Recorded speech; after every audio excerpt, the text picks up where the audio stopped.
Hi, welcome back to Books on the Go. I'm Anna and I'm here with a quick book haul today, and I apologise for the delay between videos. I've been away. I didn't get around to filming anything while we were away, but we've been to London, so of course I had to stock up on books, even though they're ridiculous and heavy to carry. So starting with The Whalebone Theatre by Joanna Quinn, and this one I picked up at Book Bar, which is a new to me and relatively new bookstore, independent bookstore in London, up near Highbury, Islington area. Gorgeous store. I went with my friend Kate from the Book Club Review podcast. And we actually recorded an episode together, which I recommend, on The Inseparables by Simone de Beauvoir. And Kate took me to Book Bar. She said it's the most Instagrammed bookshop in London, I think. So it is very gorgeous. And so while we were there, they recommended to me the Whalebone Theatre. So I had to get it really just on their recommendation, even though it's not ideal for travelling because it's quite heavy. But this has a lot of good reviews, including from Sarah Wynn and Frances Spufford, who wrote Light Perpetual, Elizabeth Day, and it sounds like a sort of sweeping epic. But Elizabeth Day said, the kind of book you want to escape normal life to read at every available opportunity, which is a really good recommendation. That's the sort of book that we all want. And it came with these beautiful bookmarks. So the blurb, I can't remember anything about what this is about. Christabel has always wanted her life to be a story, but there are no girls in the books in her dusty family library. For an unwanted orphan who grows into an unmarriageable young woman, there seems to be no place at all for her in Chilcombe, her family's crumbling Dorset estate. But from the day that a whale washes up on the beach and 12-year-old Christabel plants her flag, claiming it is her own, she's determined to do things differently. As the children grow to adulthood and the war approaches, it becomes clear that the roles they're expected to play are no longer those they would choose for themselves. And they're drawn into the conflict. They must each find a way to write their own story. So that sounds like, just based on the blurbs, and the story sounds like it's in a great ocean setting, but just the blurbs themselves made me want to read it, and of course the Book Bar's recommendation. So that one I have travelled with since being in London. That's the Whalebone Theatre. Also in London, I picked up The Cursed Bunny by Bora Chung, translated by Anton, and I think this was on the shortlist for it says here, shortlisted for the 2022 International Booker Prize. And Annie and I talked about this on the podcast, and we both really wanted to get it because of the cover alone. So very cool, interesting cover.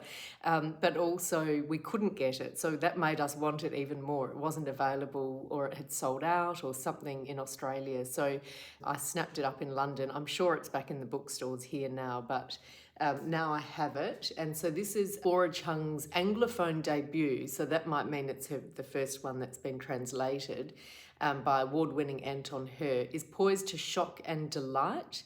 Bizarrely enigmatic, her collection proves irresistible. So I think it's a short story collection, genre-defying. She's a Korean author. It blurs the lines between magical realism, horror, and science fiction. So that's not always, they're not always genres that I gravitate towards, but sometimes they can be very effective to address the very real horrors and cruelties of patriarchy in modern society. So I'm interested in this, and as I said, Annie and I have been eyeing this off for quite some time, so I'll get to that soon. I don't mind a short story collection sometimes, in that you can dip in and out and just read sort of one story at a time, and it can be more approachable. So that's Cursed Bunny.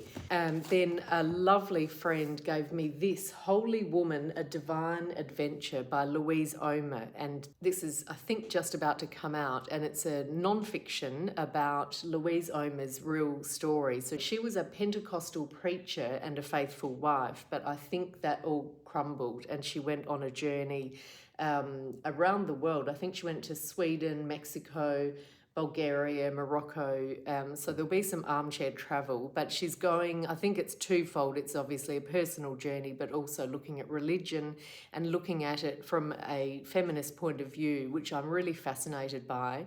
I grew up as Catholic, which of course you still can't have women priests, and priests can't marry, and it's, well, we all know there are lots of issues with the Catholic Church from the feminist point of view, but it'll be really interesting just from her vantage point what she discovers. And it's got a review on the front from Sarah Krasnostein, a blurb I should say, who I loved, who wrote The Trauma Cleaner, which was an excellent non-fiction book a couple of years ago, and she's had one since then as well. But just based on Sarah Krasnostein blurbing it alone, I'm very interested in this.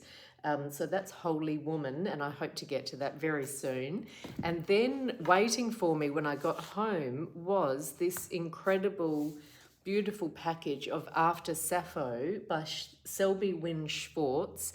This came beautifully wrapped, and it had a bookmark, you can see there, and also all these gorgeous, gorgeous postcards of the women who inspired the story. And this has also just been longlisted for the Booker Prize, which is fantastic. And I love Baillie-Karas Press. I've loved them since We That Are Young by Preeti Teenager, which was one of my favourite books from a few years ago. And then, of course, they published Ducks Newburyport by Lucy Ellman, which was shortlisted for the Booker.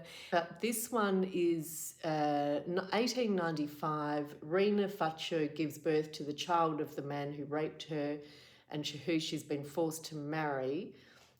She decides to change her name and her life. 1902, Romaine Brooks sails for Capri. 1923, Virginia Woolf writes, I want to make life fuller and fuller. And then there's Sarah Bernhardt Collette and others, just a few of the women sharing the pages of a book as fierce as it is luminous. It's also blurbed by Lucy Ellman, who says it's splendid, impish, irate, deeply courageous, moving, funny, and truly significant. So I'm really interested in this one, and that will be coming up soon as well. So that's my London book haul. I did get a couple of other books which I left behind on my travels. I read them and just couldn't fit them into the suitcase. So that's the sort of slimmed down book haul. Hope you're going well. Let me know what you've been reading, and I will see you soon. Bye.